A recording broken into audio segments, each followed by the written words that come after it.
Assalamualaikum warahmatullahi wabarakatuh.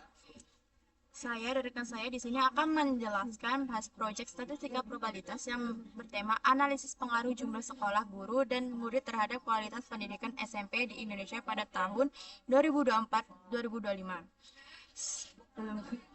Sebelumnya, perkenalkan nama saya Agnes Puspitasari dengan NPM 2417052022. Saya akan menjelaskan pendahuluan terlebih dahulu. Pendidikan adalah fondasi pembangunan bangsa. SMP berperan penting dalam membentuk karakter dan kemampuan akademik siswa. Meski pemerintah telah meningkatkan akses pendidikan, kesenjangan kualitas antar daerah masih terjadi. Faktor seperti jumlah sekolah, guru, dan murid sangat mempengaruhi kualitas pendidikan. Ketimpangan rasio murid-guru dapat menurunkan efektivitas pembelajaran.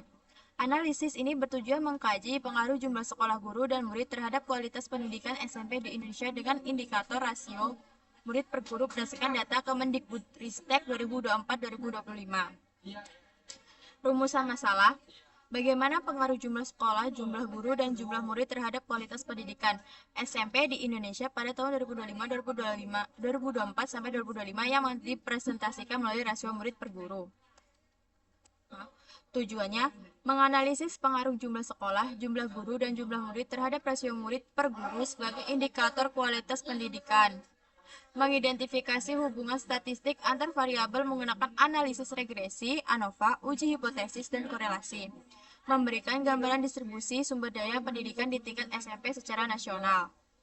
Manfaatnya, menyediakan data dan analisis objektif untuk evaluasi distribusi sekolah, guru, dan murid, memberikan masukan dalam perumusan kebijakan pendidikan berbasis data, mengaplikasikan metode statistika dalam konteks dunia nyata menggunakan software Minitab, menambah wawasan dan pengalaman mahasiswa dalam riset kuantitatif.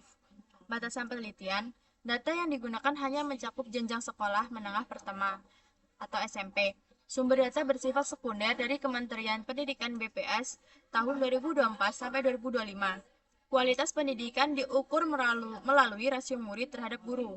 Analisis hanya dilakukan menggunakan metode statistika deskriptif dan inferensial sesuai panduan proyek, uji hipotesis, ANOVA, regresi, dan korelasi dengan perangkat lunak Minitab.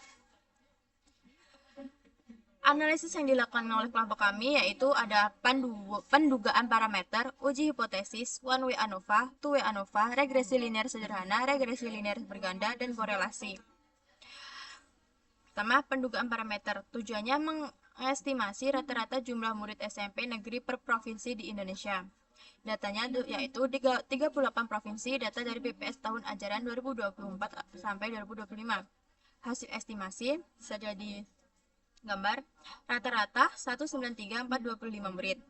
Interval kepercayaan 95%, 19.19.276.932. Simpangan baku 254.056. Interpretasi dengan tingkat keyakinan 95%, rata-rata murid SMP negeri per provinsi berada antara lebih kurang 110.000 sampai lebih kurang 277.000 siswa. Rentang yang lebar menunjukkan adalah ketimpangan jumlah murid antar provinsi. Sebelumnya, dengan rumus yang ada di interval kepercayaan dihitung sebagai berikut. CL 193425 lebih kurang 2.026.41.213 sama dengan 193.425 lebih kurang 83.51, sehingga interval kepercayaan 95% adalah CL 109.919.276.932. Uji hipotesis. Ini hasil meeting kami bisa dilihat. Tujuan menguji apakah rata-rata jumlah murid SMP negeri provinsi berbeda signifikan dari standar nasional 250.000 siswa. Data jumlah yaitu datanya jumlah murid SMP negeri dari 38 provinsi Indonesia. Hasil one sample test. Rata-rata sampel 193.425 siswa. Simpangan baku 254.056. Nilai T hitung min 1.373. P-value 0.874 lebih besar dari 0.05. Kesimpulan, gagal menolak H0 tidak ada perbedaan signifikan dengan standar nasional. Rata-rata jumlah murid masih dalam batas wajar meski lebih rendah dari target. Selanjutnya ada One Way ANOVA, itu akan dilanjutkan oleh rekan saya. Terima kasih. Wassalamualaikum warahmatullahi wabarakatuh. Assalamualaikum warahmatullahi wabarakatuh. Perkenalkan nama saya Sandy Juliansyah dengan NPM 24170052210. Dan pada kali ini saya akan melanjutkan penjelasan dari teman saya. Di sini saya akan menjelaskan tentang One Way ANOVA. Jadi tujuan kita melakukan analisis One Way ANOVA adalah untuk menguji apakah terdapat perbedaan signifikan pada jumlah murid SMP, negeri, dan swasta antara 38 provinsi di Indonesia. Jadi data yang digunakan adalah data dalam analisis ini adalah jumlah murid SMP negeri dan swasta yang sudah digabungkan di berbagai provinsi di Indonesia pada tahun 2024 sampai 2025. Data ini mencakup 38 provinsi dengan nilai jumlah murid untuk setiap provinsinya. Dan untuk hipotesisnya, untuk H0, rata-rata jumlah murid antar provinsi sama. Dan untuk H1 ya setidaknya satu provinsi berbeda signifikan.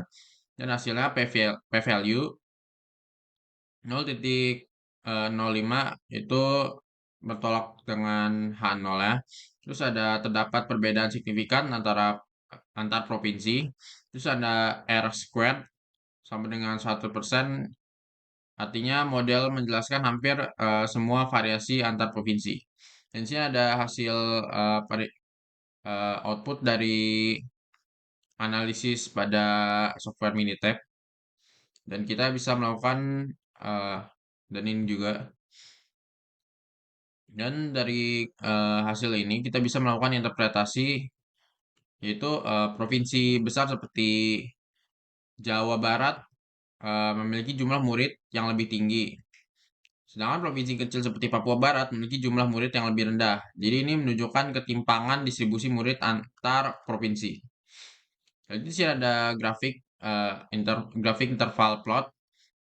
Di sini kita dapat menginterpretasikannya. Jadi yang pertama itu titik biru menunjukkan rata-rata jumlah murid per provinsi dengan interval kepercayaan 95%. Dan provinsi besar seperti Jawa Barat, Jawa Tengah, dan Jawa Timur memiliki jumlah murid tinggi atau variasi besar. Sedangkan provinsi kecil seperti Papua Barat dan Kalimantan Utara itu memiliki murid rendah atau variasi sempit. Dan terdapat artinya terdapat berbeda signifikan antar provinsi mencerminkan ketimpangan infrastruktur dan populasi. Selanjutnya ada One Way ANOVA.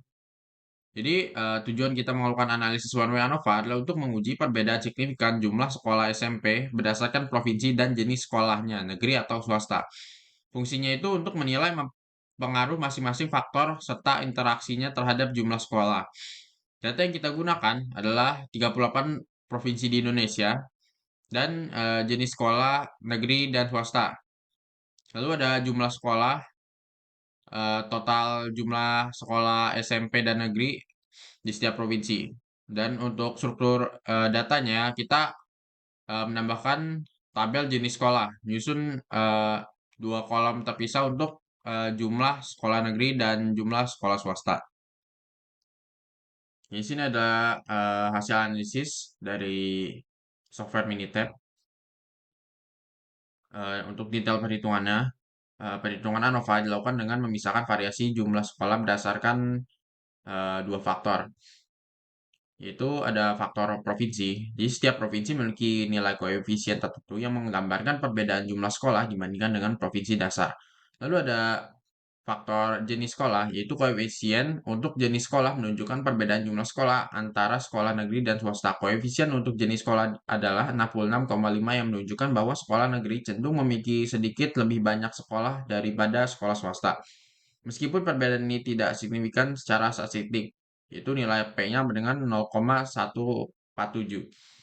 Dan berdasarkan hasil analisis ini pula, kita dapat melakukan interpretasi, yaitu provinsi berpengaruh signifikan terhadap jumlah sekolah SMP dengan provinsi seperti Jawa Barat, Jawa Tengah, dan Jawa Timur memiliki jumlah sekolah yang lebih tinggi dibandingkan provinsi lainnya.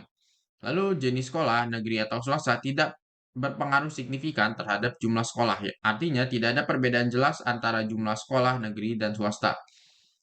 Lalu ada interaksi antara provinsi dan jenis sekolah juga tidak signifikan, menunjukkan bahwa pengaruh jenis sekolah terhadap jumlah sekolah, tidak berbeda antara provinsi. Berbeda antar provinsi. Hmm.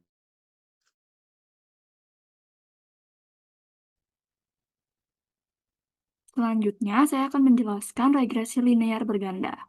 Regresi linear berganda sendiri bertujuan untuk memprediksi jumlah murid SMP negeri berdasarkan jumlah guru dan sekolah SMP negeri, jumlah guru dan sekolah SMP swasta, dan persamaan regresinya, yaitu jumlah murid sama dengan minus 3.491 ditambah 13,33 dikali guru negeri, dikurang 84,7 dikali sekolah negeri, ditambah 45,1 dikali guru swasta, dikurang 321 dikali sekolah swasta.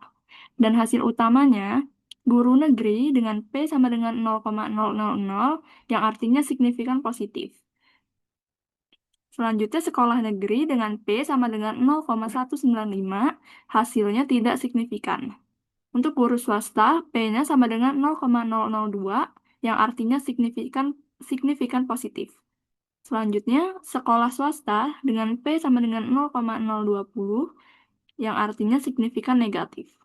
R2-nya sama dengan 97,19%, yang artinya model sangat kuat. Dan kesimpulan yang didapat, guru, baik negeri dan swasta, sangat berpengaruh signifikan terhadap jumlah murid. Sekolah swasta cenderung menurunkan jumlah murid dibanding sekolah negeri. Dan model cocok digunakan untuk perencanaan kapasitas sekolah dan distribusi guru. Nah, berikut ini adalah hasil analisis yang kami lakukan pada Minitab. Selanjutnya ada korelasi. Korelasi sendiri bertujuan untuk mengukur kekuatan dan arah hubungan di antara variabel. Dan variabelnya yaitu ada jumlah murid, jumlah guru, dan jumlah sekolah SMP negeri. Hasil korelasi Pearson yang didapatkan, guru dan murid sama dengan 0,949, yang artinya korelasi sangat kuat. Dan murid sekolah sama dengan 0,868, yang artinya kuat. Guru sekolah sama dengan 0,962, yang artinya korelasi sangat kuat. Dan p-value-nya sama dengan 0,000 untuk semua, yang artinya hubungan signifikan. Interpretasi yang kami dapat, yaitu peningkatan jumlah murid diikuti oleh peningkatan jumlah guru dan sekolah. Guru dan sekolah tumbuh seiring dan terencana. Hubungan ini penting untuk perencanaan distribusi pendidikan. Terima kasih. Sekian presentasi dari kelompok kami. Mohon maaf jika ada kesalahan kata. Kami akhiri. Wassalamualaikum warahmatullahi wabarakatuh.